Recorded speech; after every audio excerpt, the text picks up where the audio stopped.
Wharton to bring to bring financial literacy to HBCUs, right? That was something that was reported by Ebony Magazine, and it was really interesting.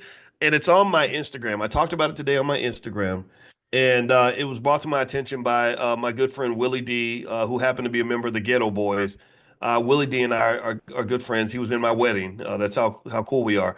And I saw the headline, and I'm going to share it with you guys because I really kind of want you all to sort of process this with me, and I want to explain it carefully so that I don't sound like an extremist when I tell you that the headline kind of rubbed me the wrong way. So apparently, Wharton is, I guess, Jay-Z and Wharton, and I guess the Sean Carter Foundation, which is connected to Jay-Z. They're doing something that, on the surface, in my opinion, it's a good thing, right? Financial literacy is good for everybody. We do financial literacy every single morning, and because it's important, right? And Jay-Z, I have a admiration for this initiative because I think I'm a believer that wealth and economics is sort of that last barrier, not that last barrier, but one of the key barriers to keeping Black people from reaching our potential, from having, this elusive thing that we claim to pursue called freedom, right? We talk about freedom, but are we really about freedom? Are we really about that life? Like, are you really trying to be free? Or are you just trying to pretend to be free? Because I don't know. I mean, I don't know if working for white people has worked out that well for us.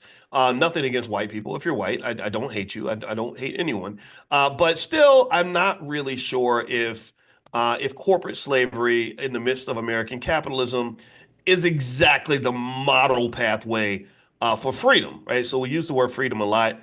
I don't know if we have meditated on what freedom really means, what the word freedom really represents, right? Okay, so I'm explaining this carefully because I have this really bad thing that happens when I don't communicate my idea clearly.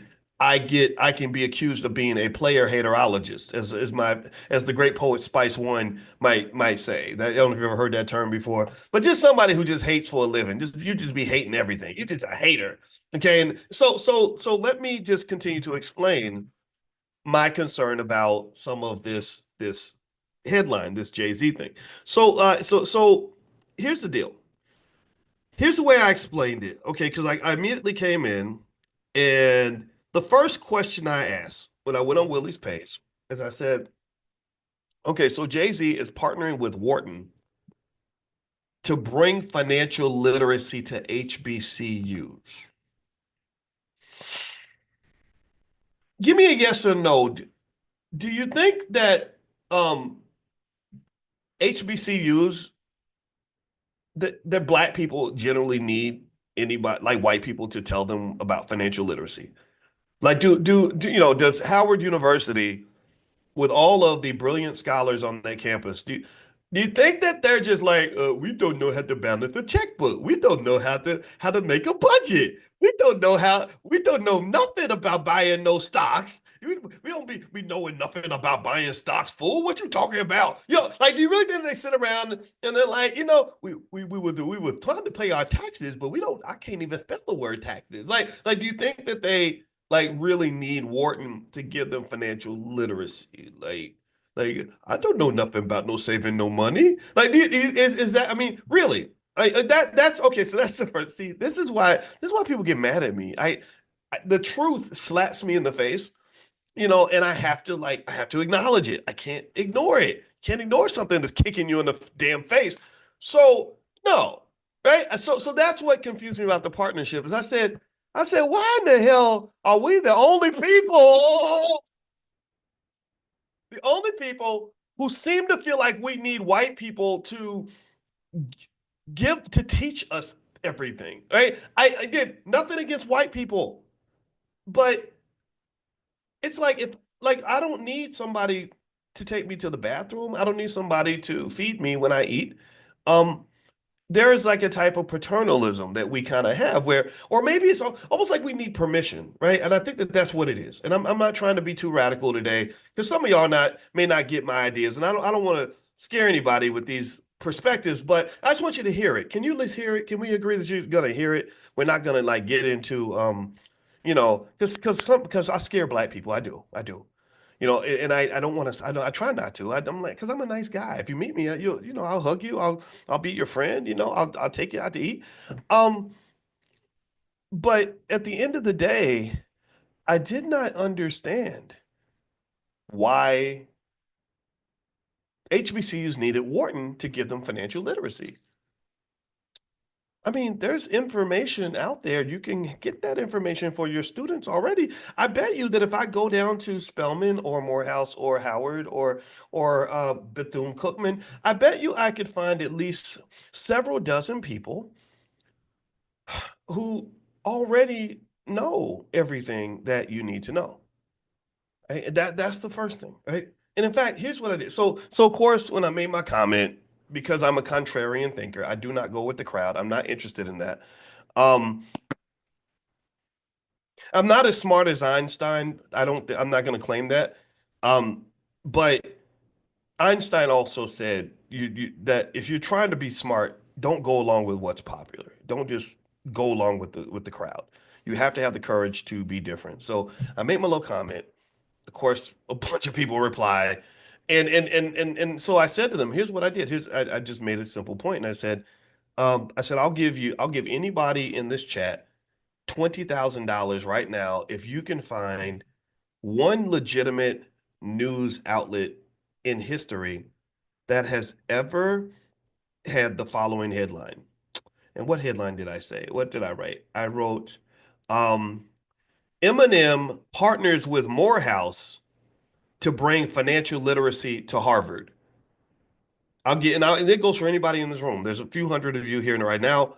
I would give anybody $20,000 right now if you show me one headline ever written in history where Eminem or any white entertainer has partnered with an HBCU to bring financial literacy to the Ivy Leagues.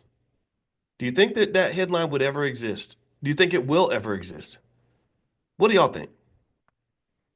The answer is no. It's absurd. It's absolutely, I mean, it's like you're a lunatic. That's insane. That's insanity. The idea that black people would actually teach financial literacy to white people, I mean, that's not acceptable, boys. That's crazy.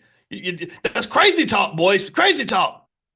Well, if it's crazy talk for me to assume that black people should be teaching white people, why should I be so open and accepting of the idea of white people teaching black people? And I think that my wife, who is a therapist, I think that she could probably understand on a subconscious level some of the depth of my frustration that it might actually link to the fact that I have a whole entire PhD in finance, and my whole career I ran into resistance from white people who were not used to taking orders from a black man. I'd have students who would challenge me, especially when I was, and maybe who knows, maybe I was some kind of a genius or something. I don't know, but I was 22 years old teaching finance to college students at Indiana University. 22 years old. So half my students were older than me because they were seniors. Because you got some of those super seniors, fourth year, fifth year, sixth year. And I can tell you that some of them were like, who the hell, what the hell? Who is this guy? And why is he not an old white man with a beard? I had a fight when I was at Ohio State. Go Buckeyes. That was where I got my PhD. I had a student, I'll never forget this asshole. I was 27, 28 years old at the time. This guy was like 30, and he was still an undergrad, so he was a dumbass. And this 30-year-old undergrad was so disrespectful to me that he would come to class and while I'm teaching, he would pull up the newspaper and put the newspaper over his face. That's the kind of crap I had to put up with and deal with. And then to make matters even worse, here's the crazy part. So this guy disrespectful the whole semester. I mean, just because he didn't feel like he had to respect me, right? And y'all know what it is. You know what it is. When you're black, you get a position of authority. There are some people who just aren't used to that. And I'm not complaining about it. I kind of think that's just life, right? You got to adjust. So he and I just had this stress going back and forth, and he made it really difficult for me to teach this class. And so check this out. So one day, I we had a big exam, And I went in to sit down with my students that before the test. They were all getting ready for the test in a separate room. So I sat down at a table. And and here's the thing. The students who already took the test weren't supposed to be talking to the students who were about to take the test because that would be cheating. They would be giving them the answers. And I sat down, and this is the funniest thing. So I sat down, and the guy was sitting at the table, and I was like, how are you guys doing today? And he was like, oh, we're fine. We're doing good. Like he was really nice to me. And I was like, why is this guy being nice to me? He's been an asshole the whole semester. And then it hit me. It's like, slap the truth, slaps you in the face, right? It's like, boys, you dummy. The reason he's being nice to you is because you just busted his ass. And I was like, and I did the math. I slowly put it together. I said, wait, you're from the previous class. You're from the current class. So y'all are cheating.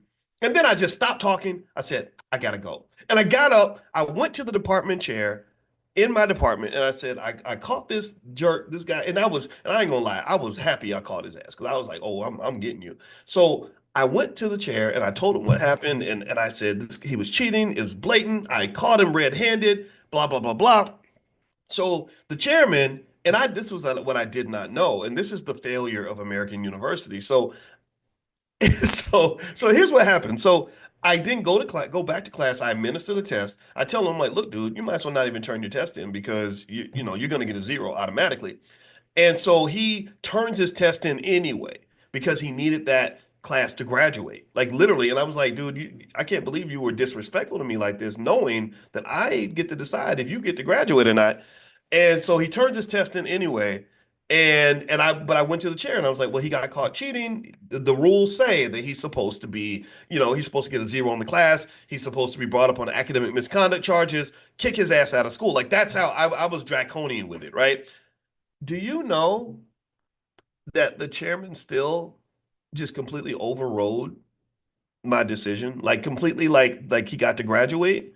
They made me give him a grade for the class so that he could graduate. And I just remember being so flabbergasted because I was like, so basically your rules don't mean anything. Like like this it was written like all the rules were written down. Like this is what happens if you get caught cheating. I caught him as clear as day, right? Because he clearly broke the rules. And so, long story short, first off, that just made me lose faith in white people, but I'd already lost faith in y'all a long time ago. So, that's why I'm self-reliant. No disrespect if you're white. Like, you just got to apologize for some of your cousins. But then the second part, because the white folks that come to class are good white folks. So there's the cool ones, and you know how it goes. And but then the second thing about that experience was it made me think about just the kinds of disrespect that sometimes we deal with when we go into these institutions that were not built for us. And sometimes I think in the strength that many of us have, many of you are very strong people because you've been resilient. You've overcome so much and you've been able to succeed in spite of all the obstacles placed against you. And I applaud you for that. And then sometimes though, in our strength and our resilience, we kind of forget about just how horrible it is to go into these toxic spaces and to be disrespected in such a blatant way. Because in that situation, I was not only disrespected by the student, I was disrespected by my boss, the person who was supposed to back me up. He didn't back me up. And just on a side note, that's what I learned about universities. Universities are struggling to educate people properly. America's entire educational system is flawed in many, many ways. But one thing that does happen, and I learned this more when I was at Syracuse, it was unbelievable. Um, there aren't really any standards anymore, right? So that was one of the challenges of being a professor. Is I believe in tough love. I believe that if you want to be better, you have to be pushed. A coach has to push you to be the best athlete you can be. A good teacher will push you to be a better student. I want my goal every day is to push you. I don't want to just coddle you. I don't want to give you cupcakes and donuts every day. I don't want to tell you something's good when it's not. I don't want to give everybody a trophy, including the fat kid in the back who didn't even practice for the football game. No, I think everybody that wants to do better has to have somebody that's going to push them to be better. And when I was at Syracuse University, basically I kind of concluded eventually that, okay, as a professor, you work for the students. So if a student cheats, They're not going to get kicked out most of the time.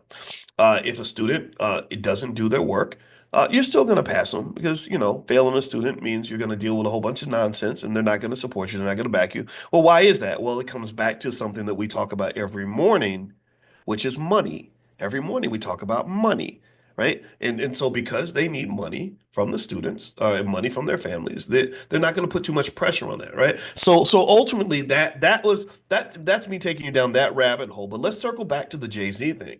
And the reason I've even brought this all up was that this Jay-Z partnership, which God bless him, by the way, there's nothing wrong with this. This is not anti-Jay-Z. This is not anti-Wharton. This is certainly not anti-HBCU. This is anti-white supremacy and me calling attention to the fact that colonization has become kind of second nature to us to the point where if I say, read this headline to you from Ebony Magazine that says Jay-Z partners with Wharton to bring financial literacy to HBCUs. Everyone claps for that. It's like, oh, wow, he's doing a good thing. That's so nice. He's doing charity for black people, and Wharton is helping. That they're good white people. But if I change that headline and I say Eminem partners with Morehouse to bring financial literacy to the Ivy Leagues, people will be like, that don't even make no sense. What do you mean he's partnering with Morehouse to bring financial literacy to the Ivy Leagues? They know financial literacy. They already got that covered. They don't need your help, right? Or even think about other little things that happen in our society, right? Like we will spend all day applauding the first black man to graduate from Yale, but does anybody ever spend time celebrating the first white guy to graduate from Howard? Has that ever been brought up? Like, oh, he was the first white man to get into Howard. He tried so hard, his ancestors died for him to have a chance to go to an HBCU. Does that happen? And Howard's a badass school. I mean, Howard produced Kamala Harris and what's a Ta-Nehisi Coates, and I mean, Howard is a great institution. God bless Howard, right? So this really speaks to this natural hierarchy that we pledge allegiance to every day but I'm not doing that. I'm not pledging allegiance to white supremacy.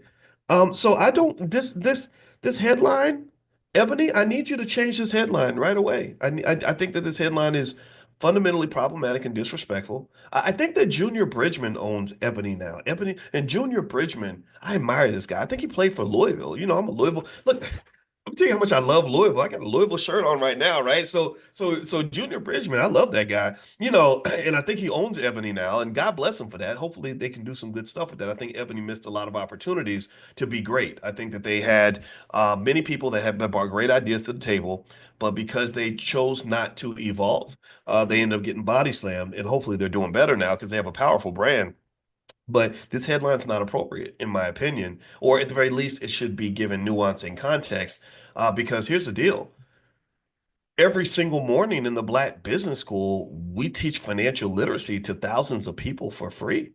We reach hundreds of thousands of people around the world because we are serious with it. I had this thing called a PhD in finance. I've taught 20 different financial classes over the course of my years as a faculty member. I've taught at the University of Kentucky, Indiana University, Syracuse University, the Ohio State University, etc. I don't need white people teaching financial literacy to our people. And here's the thing, it's not because you're white. I don't want to be racist or make people think I don't like white people. That's not true. But here's the thing. This is the elephant in the room that y'all got to understand, black folks, is that you're probably not going to get taught liberation from the very same institutions that benefit from your incarceration. They're never really going. Why would you ever teach, if you are in a hierarchy, a power structure, why would you ever teach an oppressed group of people to be more powerful than you? Why would you ever do that? What that wouldn't make any sense. Do you know that speaking of Wharton, the University of Pennsylvania has been accused on many occasions of gentrifying probably billions of dollars of black real estate in order to expand their university empire. So if University of Pennsylvania really wants to be helpful to black people, maybe they can give a couple $1 billion of that property back. That would be cool. That would be a worthy headline. UPenn gives $2 billion worth of real estate back to the black community. How about that for a headline? That'd be cool. You don't even have to give any of the land to me. I own property. Give it to everybody else though. Or maybe if Wharton or University of Pennsylvania wanted to really contribute in a meaningful way and not in a way that is almost like treating us like we're the kids on the little bus, um, maybe they could say, maybe they could open the door for access to $50 billion in capital for Black business owners who want to build solid institutions. There was I put this headline on my Instagram. I want to find it. I'm gonna read it to you. I see stuff all day, and my brain's like constantly twisting and spinning all day long. There was a headline. So it was the funniest thing. Oh, here we go. There was this guy. Actually, I'm gonna put it on the screen. And his name was Neil Chulalug or something. I don't know his real name, but I have no idea who this guy is. But apparently, he's in the venture capital space. And he said something that's really profound that I really think you should um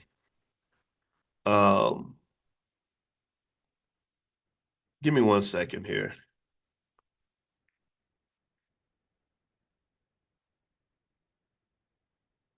Okay, so what he was talking about is how Silicon Valley has kind of like been on the decline lately. And let me read this to you. Let me tell you what this headline kind of made me think about a little bit in terms of a critical financial deficiency that sort of remains unaddressed as it pertains to African American people. So the headline was basically, it wasn't really a headline. Sorry, it was more like a tweet. So let me share my screen so you guys can see this tweet. I put it up on my Instagram. My Instagram is Dr. Boyce Finance if you guys want to follow, or Dr. Boyce Money. I have two Instagrams because they took down my other one that has 700,000 followers.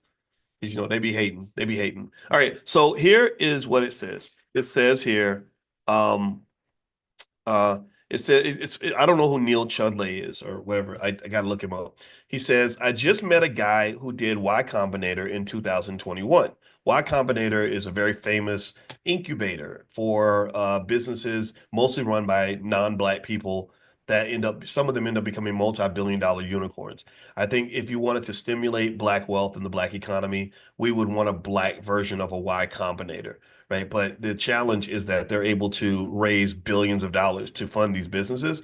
It's very difficult to do that in the black community because access to capital is one of our largest financial hurdles that hasn't been addressed. So he says here, he says, I met a guy from Y Combinator in 2021 who raised $8 million seed round. So when he did his first, so for his idea, not for a working business, he wasn't making any money yet.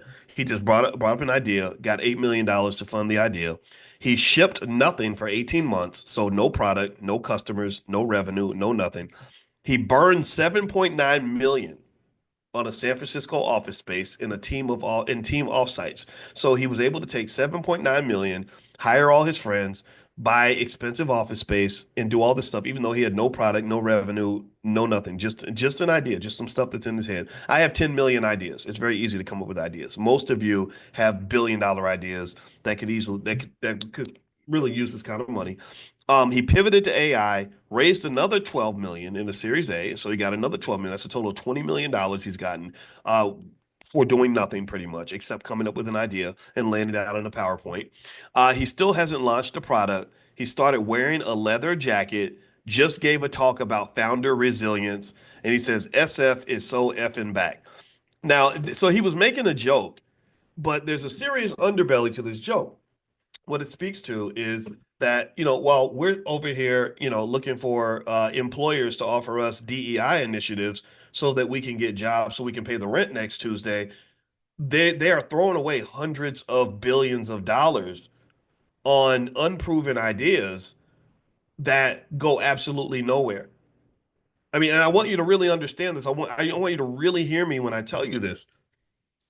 I run the Black Business School. We have 179,000 students around the world. And everywhere I go, every city I go to, I run into some of you who stop me on the street and tell me about what you're doing.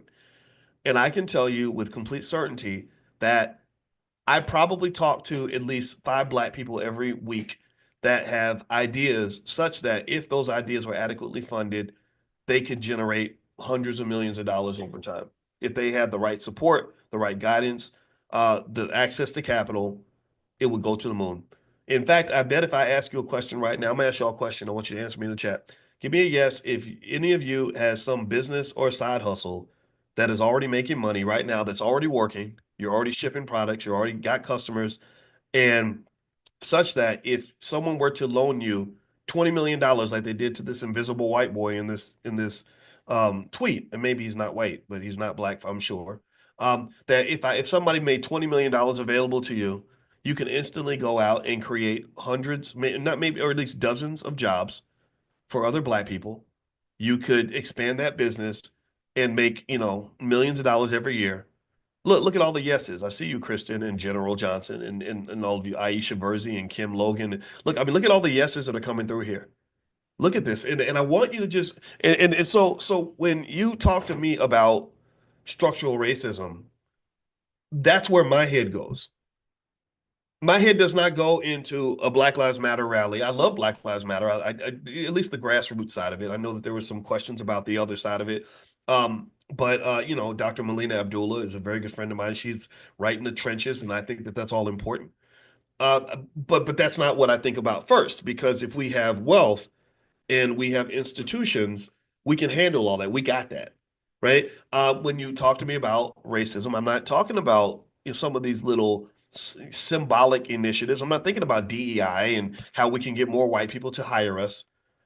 I'm looking at that $20 million that you gave to the lazy white boy who didn't do any work. That's what I'm trying to figure out. I want that's the affirmative action plan I want. I want the one where you can go raise 5, 10, $20 million just because you have a good idea, and then you can wear a leather jacket and go give speeches as if you are some type of an expert. That's the affirmative action that I want. And this is what big boy capital really looks like. Big girl capital, big girl opportunities really look like. Everyone gets so caught up in the tiny stuff. So when I see that Jay-Z's partnered with Wharton on help bringing financial literacy to HBCUs, that to me is what I would refer to as economically cute. It's like your 25-year-old son wants to buy a Range Rover, but instead you buy him a little Hot Wheels Tonka truck or something, right? Like that's just cute. It's like, oh, that's so cute. Oh, they gonna learn financial because black people, they ain't very smart. We got to tell black people what a checking account is and what how to pay bills on time, because they're only slightly smarter than monkeys. You do know that, right? Like this paternalism, it's very insulting. It's very insulting. We have some of the most advanced thinkers on earth in our community. We have people in our community that have built multi-million-dollar businesses with no help. I'm one of them. We've raised $20 million for the black community. We single-handedly were able to help resurrect everything that Dr. Claude Anderson is doing by ourselves. We had no help in this. No bank came along and wrote a $10 million check. There's nobody that came along and gave us a bunch of money, no government support, none of that. Right? So we have people that are able to build amazing things with absolutely nothing. Imagine if they had access to capital too. And so what I'm saying is, I'm not saying that what Jay-Z is doing is bad. Wharton is fine. I like Wharton, it's a great school. But show us where the billions are. Don't guide us. Don't assume that black people just need to learn, how to balance a checkbook or how to put money in their savings account or how to buy a CD. Like I think if they were able to open up pathways for us to get billions in capital, access to some of these multi-billion-dollar mergers and acquisitions, things like that, that would be more interesting to me. That would be more impactful. Even when, and again, it's a consciousness thing, because remember, we talked about consciousness from the perspective of Maslow's hierarchy of needs, right? If you remember, Maslow's hierarchy of needs in psychology says you have the basic needs, food, water, and then security and stuff like that. And then you kind of rise up this hierarchy. Well, if you talk about basic needs financially, you know, um, there's kind of this thing where we're not able to really play powernomics because we're too busy being sort of inundated with survivalnomics.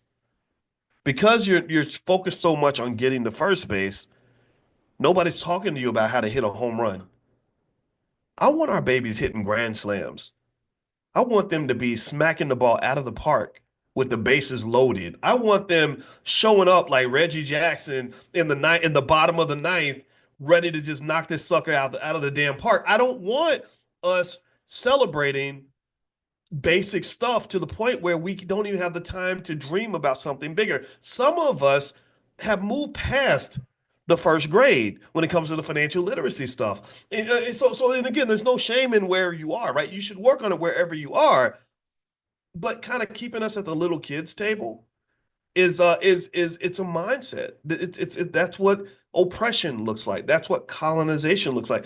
In fact, let me give you an example of kind of operating on level one when I think it would be more interesting to go to level three, four, five, six, and seven.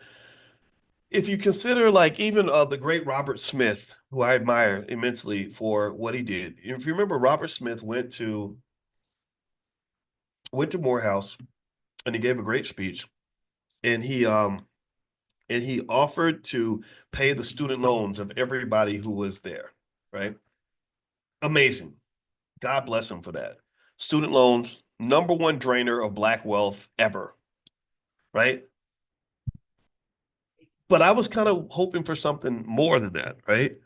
I was like, okay, so what you're basically doing when you offer to pay the student loans, which I appreciate, by the way, which is very expensive. I can't pay all their student loans, so God bless him, right? Now, if I get a few billion, I'll pay all y'all student loans. But I'm not hating on what he did. But here's the thing, though.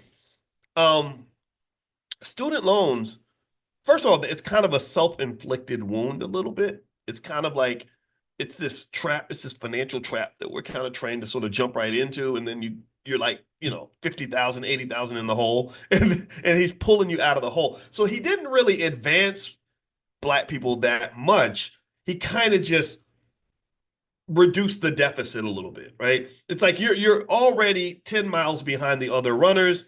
Now you're only 6 miles behind, which I think is great because that's better than being 10 miles behind, but you're still losing. You still ain't really winning like that, right? That's not a powernomics move. That's more of a survival nomics. That's like if I save you from drowning, that is not the same as me helping you win an Olympic gold medal in swimming. Do you understand? Like Michael Phelps jumps in the water and he doesn't have to even conceive of possibly drowning. Do you understand? Do you get what I'm saying? So I'm not saying that it's not important to have the lifeguard help people learn how to swim. Sure, some people need that. But then some people want to be Michael Phelps. But if you got Michael Phelps who's like, man, I'm so glad I know how to doggy paddle now. I can wade the water now, right? And then somebody like me is like, well, you could have in another reality, in a parallel universe, you were supposed to be an Olympic gold medalist in swimming. Some of us are meant to do more than doggy paddle. That's what I'm saying, right? So my thought was, if I was sitting there with Robert and we're like, okay, how are we going to really rock the crowd and do something that's really going to get you a lot of credit and everything, because these some of this stuff, honestly, it's kind of sometimes it's a PR stuff, but it's okay. He needs, you want the PR. It's good, cool. I have no problem with you getting the credit for this. I'd probably say something like, yeah, let's help pay off the student loans, but let's also go raise $1 billion in capital and form a black version of Y Combinator, have maybe housed in Morehouse. You can name it after your mama, where we are going to bring in experts and literally train promising young black men and women to become entrepreneurs that can really mobilize the next generation on a multi-billion-dollar level. We're looking for the black Jeff Bezos. Do you understand? We're looking for the black Elon Musk without the politics. Forget the politics. We're talking about the man who's sending rocket ships to Mars. See, what you got to understand is that there's a challenge when the most interesting black people I'm hearing from, in terms of people that are supposed to be important in moving the needle, are people like a Jay-Z or a Beyonce. I love Jay-Z and Beyonce. They're very entertaining.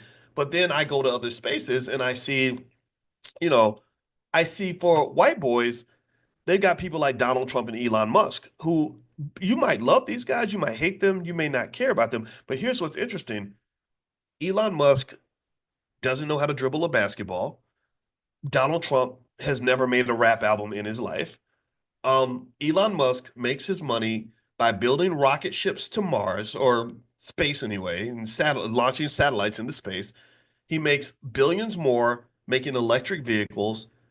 He makes several billion more making robots and artificial intelligence. Donald Trump makes billions by doing real estate deals.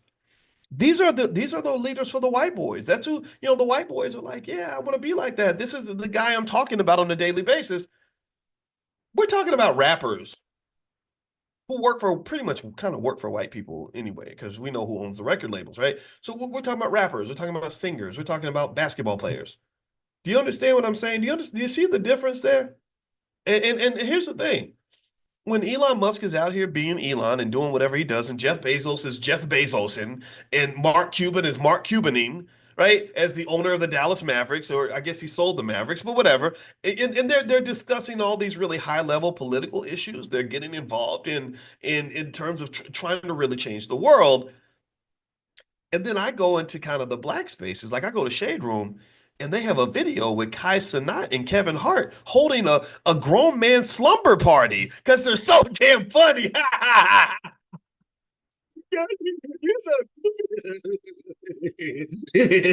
That's what we get. That's what we're in. That's what we're seeing. That's what your boys and your girls are seeing, and they're seeing that as the model of success.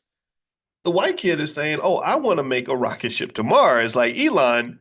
The black kid's like, "Oh, I want to be 40 years old holding a slumber party like Kevin Hart and Kai Cenat with 10,000 streamers watching or 100,000 or whatever."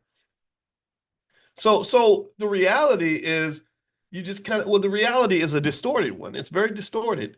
And one of the bigger challenges financially is that you have a cap on what black people and black men are supposed to be able to do in this society. And while there are certainly many millions of people who don't fit that description at all, I meet plenty of really smart, productive, disciplined grown men and grown women when I'm on the road. I went down to Killeen, Texas, lots of soldiers down there. They had a big hair show down there. And I sat and I spent the whole weekend talking to a brother who is a 50-year-old black man who's raised this amazing family and has this great business, and they're making all this money and doing really great. But I know for a fact that men like that are never going to be seen on the bigger stage the same way they would if they were rappers, comedians, or basketball players. And so all this circling back, let's circle back with the Jay-Z thing. Jay-Z going to Wharton to bring financial literacy to HBCUs. Um, I want to make this very simple point that we don't need Wharton to bring financial literacy to HBCUs. I think HBCUs can bring financial literacy to HBCUs. Um, we teach financial literacy every single day in the Black Business School for free to thousands of people. I have a whole PhD in that. I know what financial literacy is. Thank you very much. And I think that we have to really sort of sit back and really sort of think about why we're not hitting home runs. It's because we're just trying to make contact with the ball and get to first base. If you set your standards low, then you will never meet a high standard unless it's by some cosmic accident.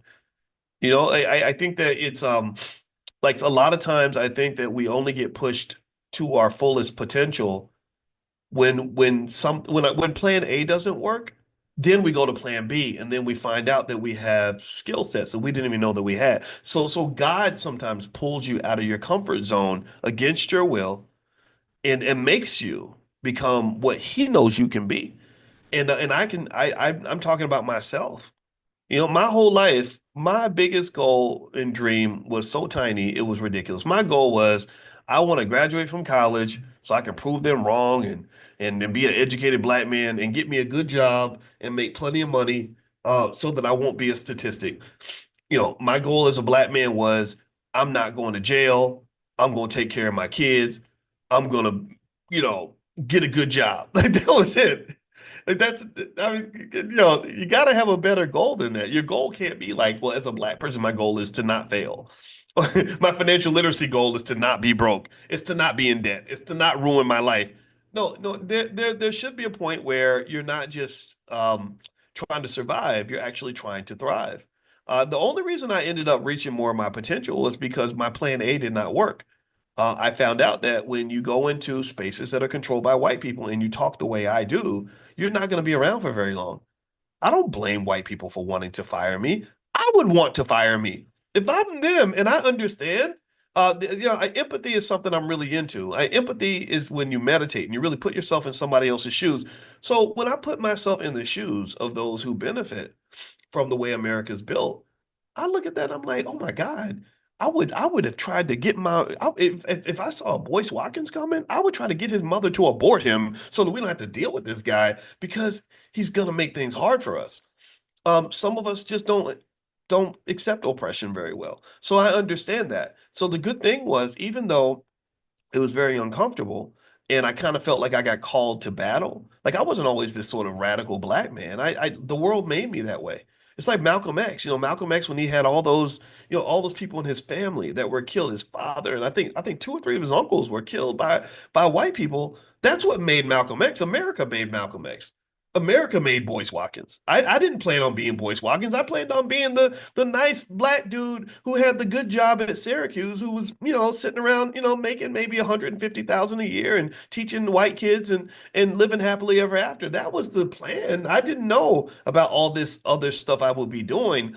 But, America does that to you. America can be abusive to you. But the thing about it is that when you're put under pressure, or when your plan A does not work, or when the people or the person or that you love or the thing that you love does not love you back and does not give you what you were asking for, then you get pushed off the road a little bit, and then you're forced to sort of create another path. Do you understand? And you might think of that as a curse. You might want to think because you feel rejected, you feel neglected.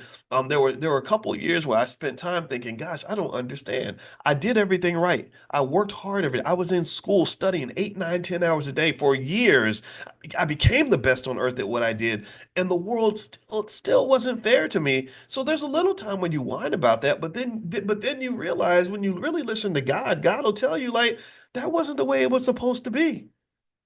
The worst thing that could have ever happened to me is for them to have been very nice to me and to fully accepted me and to make me comfortable where I was. Because when you're comfortable where you are, you don't seek out alternative solutions.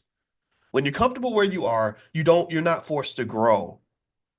The worst toxin in your life, honestly, it actually lives in your comfort zone. The place where you are comfortable is also the place where you're trapped. So a lot of you that are comfortable, that are happy exactly where you are and very content with your situation, um, I'm happy for you, but I also feel sorry for you. Because for some of you, there's a level of greatness, there's another notch that you should be going to, that you could be going to, that you're not going to because nobody's forcing you to get there. Some of you are sitting in toxic, terrible relationships because the other person hasn't dumped you yet. So you're sitting there. So you're missing out on the person who would really love you because the person that you're with hasn't gotten rid of you. So really, when I think back in my life, like I think about how much I love my beautiful wife and how happy I am. I married the woman of my dreams. I shout out to smart black women. And here's the thing. I don't have any resentment at all toward any woman that's ever rejected me in my life because if you hadn't rejected me, then I wouldn't have had the pleasure of marrying the woman of my dreams. So I want to send, if you're listening, I would like to send any of you a thank you card. Thank you very much for telling me that you won't date me because I'm not 6 feet tall. Thank you very much for saying you wouldn't date me because you thought I was corny because I studied all the time. Thank you very much for saying that, you think that guys with big heads like mine are not attractive, whatever it is. Thank you very much for all of that because that opened me up to a new reality. Like they say, necessity is the mother of invention, or sometimes tough times create tough people. And so I encourage you to have a tough attitude. I encourage you to understand this. In my opinion, here's something I think we should all understand is that tragedy is almost always a blessing if you know how to package it properly. A setback really, when they say setbacks are opportunities for comebacks and all that stuff, it whatever is taken away from you, that in 9 times out of 10, That's a blessing if you're able to process it the right way. If you really sit back and you say, man, this is terrible. Something was taken from me. This sucks. Oh my God. And then next thing you know, your cortisol's kicking in and you're problem solving. You're thinking about things in ways that you hadn't before. You're forced to be more creative. You're forced to connect with other people and talk through solutions and figure things out. Well, that pressure, that's where great people come from. That's what makes you powerful. So embrace the pressure. Attitude. Have the right attitude toward everything that happens to you, anything you go through, every loss you have, every pain you go through. Turn the pain into a gain because I guarantee you that there's some benefit buried under there, but you're gonna have to shovel through some shit in order to get there sometimes. And a lot of us don't want to do that. We want to swim in the shit, but we don't want to cut through the shit to find the diamond that's lying beneath it all. There is something, there is a reward, there is a treasure, there is something below all that that's there to benefit you. There is a gift in the middle of that. You just have to go dig for it and find it. So, because I can tell you in my life, in some areas of my life, it was hard. In a lot of areas of my life, things were unfair. And when I was younger, I did not get the support that I deserved, that I needed, really. And my gift in all this, one of my gifts is you. I get to talk to you all every day, mainly because I was rejected in so many other spaces and had to go through so much hell in order to get here. So I'm happy to be here. And the reason I'm happy to be here is because there were other areas where I didn't get what I wanted. If I got what I wanted, I wouldn't be here right now. So just understand that. So anyway, I didn't want to get too preachy. I apologize if I did. And and so and one other thing I want to mention in case some of you came specifically just to talk about financial stuff is later on this week I'll send you guys a text message and we'll do some stuff on stock options. How about that? That way we can get back to the specifics, the X's and O's of finance. I know sometimes we will talk about other issues because I'm sorry, I'm a black man who happens to be a finance professor. I'm not a finance professor who just happens to be black. And so if you want to get text notifications of when we're going to do this, we'll do a stock option session in the next few days. I'm dealing with some stuff with my mom. I told you guys that. Just make sure you're on the text list. Text the word morning to the number 87948. So text morning to 87948. Also in our Black Financial Mastery store, we are going to have a discount on a Powernomics bundle, which includes like Dr. Claude Anderson's books and some of my books and some other stuff. So you guys will get a text link to that a little bit later on this afternoon. So text the word morning to the number 87948. And that's pretty much it, guys. So have a good day, guys. And it's great to see you. And we will be back tomorrow morning at 10 a.m. And also specifically just to wrap up that point about Jay-Z, Wharton, and HBCUs. I don't think there's anything wrong with Jay-Z partnering with Wharton. I don't think there's anything wrong with Wharton partnering with HBCUs. I just think that we have to really process this and ask ourselves, like, what are we really doing, right? And if you are affiliated with HBCUs, here's my number one recommendation.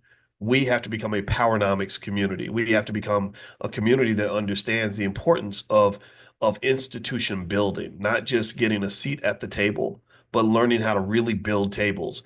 Building a table is just like building a house or anything else. There's a specific skill set required to do that. So you shouldn't have, millions of black kids that studied business who don't know how to even start one. Because what if you don't know how to start a business, but you're trained on business, then all you know how to do is run a business that's built by somebody else. So someone else gets all that wealth. Their community prospers, their community grows, and our best and brightest get sucked out of our community. You have the brain drain, and you have the wealth drain that comes with that. So we have to really sort of understand, something really important about sort of building wealth in the black community. The first rule, number one rule is you're not white. You're not white. You can't just sort of say, well, this is what white people do, and we're going to go get jobs and like everyone else. That's fine. Nothing wrong with jobs. But who's going to create the jobs?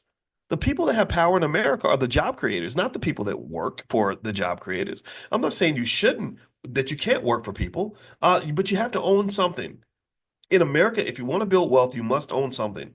So, for example, right now, I can look inside my app, and some of you can probably look in your apps right now, and you'll notice, I bet a lot of you have made thousands of dollars this morning. Why do I know that? Well, because I know a lot of you own the same stocks that I own. You own a lot of the same cryptos that I own. And I know this morning I made thousands of dollars just because I woke up and looked at my phone. Right. And this is how money gets made in this damn country. You don't make the money from going to work every day. You take that money and you build some wealth. You own some assets. You buy that stock. You buy that real estate. You start those businesses. You teach that to your kids. And that is a powernomics move. I'm sick and damn tired of us just figuring out how to survive. Oh Lord, we got to survive. We got to survive the student loans. We got to survive the with microaggressions at work. We got to survive the landlord.